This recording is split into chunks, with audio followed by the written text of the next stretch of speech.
Saturday night, and it is fight night on talkSPORT. Yes, you've had an action-packed day full of football. Time to turn your attention towards the sweet science, and there's lots to get stuck into. The guest list is absolutely ram-jam full. Willie Hutchinson, Billy Joe Saunders, Josh Kelly, Sam Noakes, and Tyler Denny, all going to be on the show. Make sure you stick with us. Plenty of talking points as well, of which you can get involved with.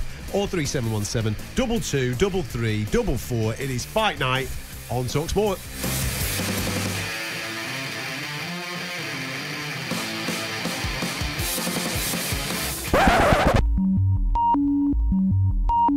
Let's go. Let's go. But let's wait till the 21st. You want to go now? Let's go. Relax. You want to go now? Let's go. Chair across your face. When His Excellency said we want to bring Riyadh season to London, to Wembley, he's done it with probably the best card we've ever seen in this country from top to bottom. Daniel Dubois has stopped Bill Kovic and picked up the biggest win of his career. Don't disrespect. No, you can't intimidate. Don't disrespect. You can't intimidate me. Don't disrespect. You can't intimidate me. Daniel, don't You disrespect. think you are? Big right hand down from Joshua, and down goes Selenius. Daniel, don't disrespect me. Don't disrespect me on my life. Colossal right hand from Daniel Dubois. My gut feeling is Dubois is going to pull this one off. There you go! Let's go! Listen to my fight on talkSPORT, the home of boxing. It's on, and it's live on talkSPORT, September 21st, Wembley Stadium, the destination. Anthony Joshua versus Daniel Dubois. Timing is everything in this game, and this seems like the perfect time for these two colossal giants to be meeting each other in the centre of the ring inside the National Stadium. I'm Adam Catterall. Pleasure as always to be in your company on a Saturday night. Pleasure as always to be in the company of Spencer Oliver. My man, we have got a fight on our hands in a few weeks' time. We certainly have, mate. We certainly have. Daniel Dubois, Anthony Joshua, September 21st, Wembley Stadium. I can't wait for this one. I really can't. You know, you look at these guys and where they've been in the last 12 months or so and how they've come on and where they're both at. They've both been running quite parallel, actually.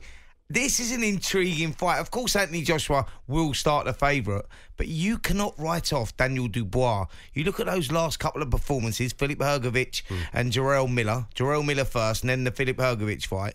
He went in there as an underdog against both of those. Big question marks over whether he had the heart, whether he had the desire. Could he stick it out? You know, teaming up with Don Charles has been a great working relationship. And those last couple of performances, Jarrell Miller, you go, you know what? He looked good there, Dubois. But against Hrgović, he was a heavy underdog going into that fight. He took the fight to Hrgović and systematically smashed him up. And it was just like an impressive performance where you go, this kid now has to be reckoned with. And now he's got this opportunity against that Anthony Joshua, who's been on his own journey, had his own roller coaster. You know, he's had his ups and his downs, seems to be right back at the top. And you go, it's a real fight, man. I can't wait. It's a heck of a fight, and I'm sure there's a lot of people listening, watching this evening to our Fight Night show that are absolutely lasered in for it. And the good news as well, you will have seen this week, I know that it was originally classed as a sellout, but we're told that there's been an application for more tickets to try and create a record-breaking night to hit 100,000 spectators on the evening. So if you didn't get a ticket first time round, I'm sure there's... I seem to be talking about tickets a lot today. Well, listen, you do, mate, you do. I think the record previously was... Is it 94? Yeah, 94, and that was Tyson Fury versus Dillian White. Yeah. And I think that they've just had the application accepted there you go. For 96,000 people. So it is going to be a record. It's going to be massive. A real appetite for this fight, as expected. All British World Heavyweight title fight. Don't get them often. With what's on the line for the winner as well, with Tyson Fury and Alexander Usyk going over old ground December the 21st, like a semi-final in many ways again, because we could get another undisputed world heavyweight title fight in the space of a year. Could you believe that? It's quite insane, really, when you think we waited 25 odd years to get an undisputed world heavyweight champion. Now you go, if AJ or Daniel Dubois goes and picks up, Daniel Dubois already is the IBF champion, but if AJ goes and wins that title, or Daniel keeps that title, and we've got Alexander Usyk and Tyson Fury, December the 21st, for all the other titles, we're going to get the undisputed again, aren't we? Well, I think you're right. The winner of this heads towards the winner of December 21st. I think that's what the destination is going to be. As you look at this fight on September 21st, you've kind of just painted the perfect picture as to where both of these guys are currently at. Who's had the better 12 months? Well, that's a big shout, a really big shout, because you look at it and you look at Anthony Joshua's last performance against Ngannou, and you go, there's going to be a lot of people saying, well, he wasn't a boxer, but you look at what Ngannou... Come on, you got to be straight. No, absolutely, but look at what Ngannou done with Tyson Fury, and you go, so you got to respect that, and I know that Anthony Joshua then knew what he was going... I get that, but what I'm saying is, what I was looking at from Anthony Joshua, knowing him personally, and knowing the fighter, the animal that he is, in many ways, was that he was at an all-time low. Go back to Jermaine Franklin, and you look at that performance where he was throwing his shots, holding his feet, not stepping in, not having confidence in his own ability, not going from phase 1 to phase 2, being explosive like he used to be. That had gone. Then we go on to Helenius, and you look at that and you go round 1, round 2, round 3. Anthony Joshua still doing the same thing, not stepping in with his shots, showing no confidence. Round 7, steps in with a left front foot, drills a right-handed, knocks him out, Sparko. That was the rebirth of Anthony Joshua. Then he has Otto Wallin, goes retired on the stool in 5 rounds out, December 21st, out in Saudi. Another good performance. And against Ngannou, he was ruthless. He was fightful. Forget what you think about it. I was looking at what he was actually doing. He was fighting like the old Anthony Joshua, but with a little bit more savvy. That makes him really, really dangerous. And Daniel Dubois, he's been on his own journey. You know, after the Alexander Usyk defeat, you know, you go back, what was that? Just over 12 months ago? Yeah, August last year. Just over 12 months ago, you look at that and you go, wow, you know, I think that was the moulding of Daniel Dubois in many ways. That was the making of him, because I think he believed in himself then, teaming up with Don Charles, who said that he didn't have to work on the physicalities, only been working on the psychological stuff with Daniel. And you saw Jarrell Miller, he was an underdog, put in a great performance, had to come through some tough times in that fight, showed a little bit of character, a bit of heart. And then last time out against Hrgović, boy, you just go, this kid's a real contender. I think I'm just looking at the records of the last 12 months. So both guys have had 3 fights in the last 12 months. As you've just highlighted there, Helenius, Wallin and Ngannou, what Anthony Joshua's been through. And you've got Usyk, Miller and Hrgović for Daniel Dubois.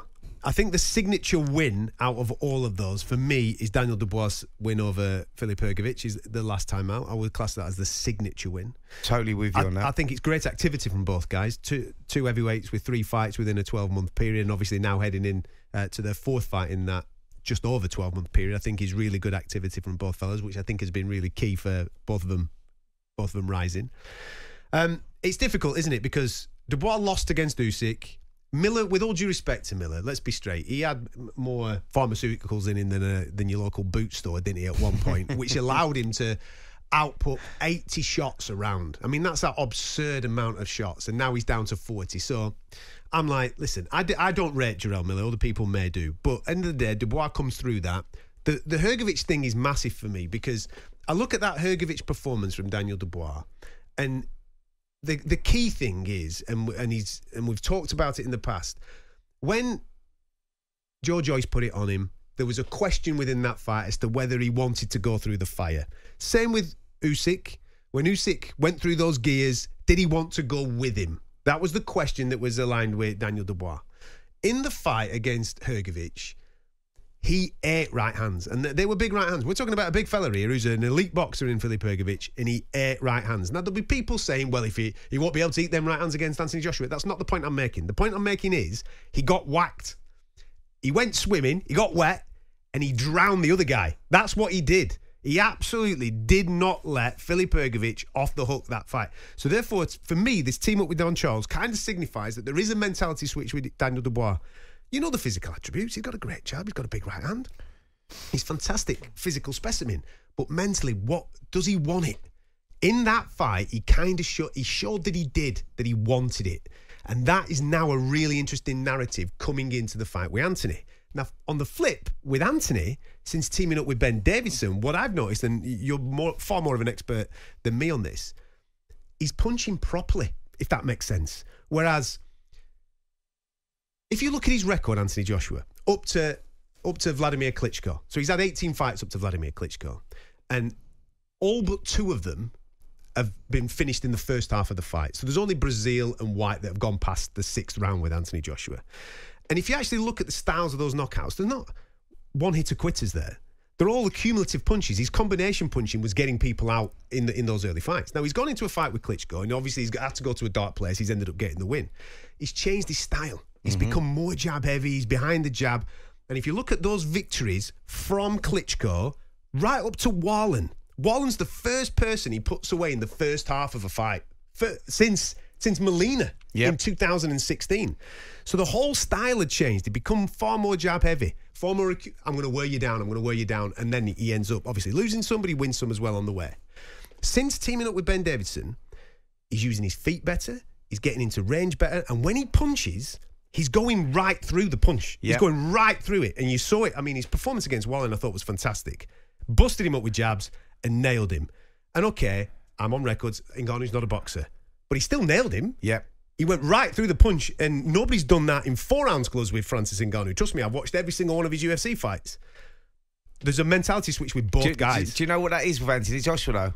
That is truly believing in his own ability. I agree. What I'm saying is, with Anthony Joshua, everything has to be in place. He's meticulous like that. So when he's inactive, he starts to doubt himself a little bit. There's a little something that creeps in. Okay. You know, he's got all the attributes. We know that. He's got everything. You know what I mean? He's got the boxing IQ. We've seen that. You don't become Olympic gold medalist if you haven't got that. Like, so he understands what it is. But you've got to have that self-belief. As a fighter, if you've left any stone unturned, you start doubting yourself. Anthony Joshua teaming up with Ben Davison, who's a great trainer and meticulous in what he does and goes through stuff. Like now with that activity that Anthony Joshua's had, you know, going back to the Jermaine Franklin fight and the fights that we've just highlighted. And he's delivering And he's delivering because because he's active. He's believing in himself. He's believing in his corner. Everything around him is good. He's positive. And that self-belief is giving him confidence in his own ability. And when he's like that, he's a dangerous, dangerous guy. But the same thing's happening in the other corner. They're running parallel, man. Exactly the same thing. That mentality switch has happened to both fighters. That's what makes this so intriguing. Yep.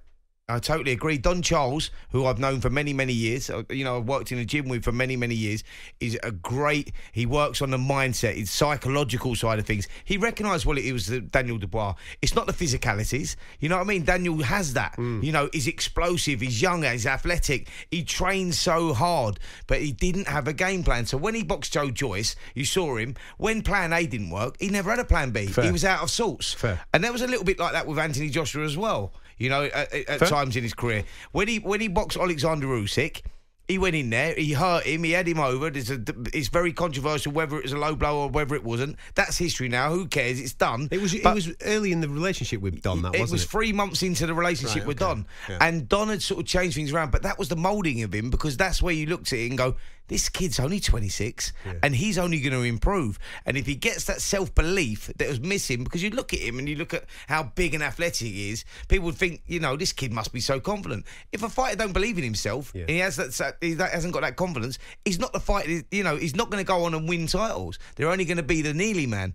And I think that Don Charles has worked on the psychological side, not the physical side, and that's made Daniel a different, you know, a different animal. And I think that's why you look at this fight going in and you go, well, Anthony Joshua's sort of like now, he's there. He's at that point of his career. 34 years of age. He's been there, seen it, done it. He's got that experience. Daniel's still improving. Yeah. You know, and you just wonder, you know, it's all about timing here. Anthony Joshua made that experience might be just too much for Daniel right now. But Daniel Dubois is a dangerous character. It's a brilliant fight. And it's live on talkSPORT, September 21st. We're going to have miles more build-up on that fight because there'll be twists and turns. I also like the needle between both of them as well in that press conference that we were listening to 2 minutes ago. Absolutely fantastic. On AM, on DAB, via the talkSPORT app and on your smart speaker. talkSPORT.